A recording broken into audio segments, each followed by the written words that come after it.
My name is Aimee Ongesso, and I am a program coordinator at Kituo Sharia, and I coordinate the advocacy, governance, and community partnerships program.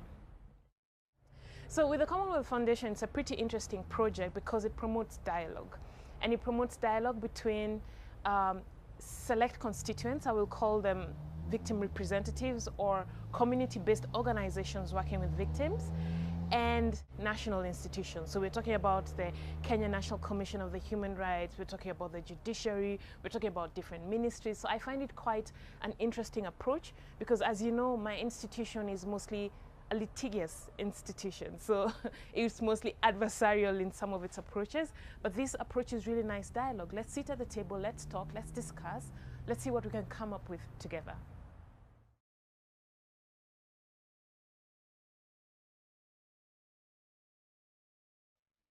What I'm very happy about is with the Kenya National Commission of the Human Rights.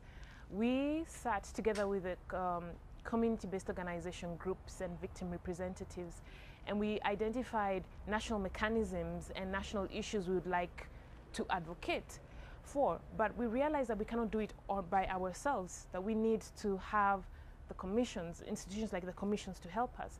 And when we wrote to the National Commission, they were very responsive. And they said, okay, sure, come to the commission, come and let's talk.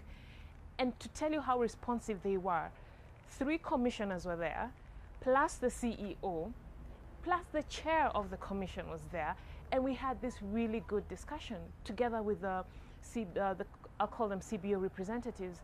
And it's really nice to see that they can have time, take time off this busy schedule to listen to what we have to say in terms of advocating for victims' needs and rights.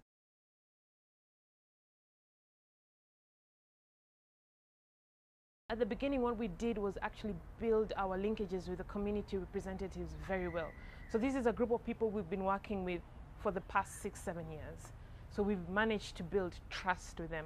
In the beginning, it was very hard, but I will say that the name of this organization precedes it. So wherever you are, you know who Kituo is and what kind of work we do. So it was easy in that respect.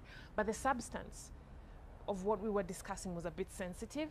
And so over time, we had to make several trips to the ground to buy trust and to buy that community ownership.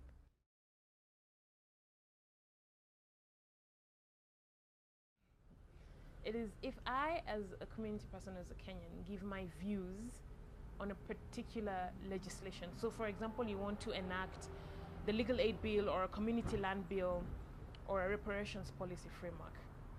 You come to me and you ask me what I think because I'm the beneficiary. That's the first step to participatory governance. And I tell you, second step. And the third step is you actually listen to what I'm telling you. And the fourth step is when I see the finished framework or the finished policy or the finished law, it should reflect what I told you.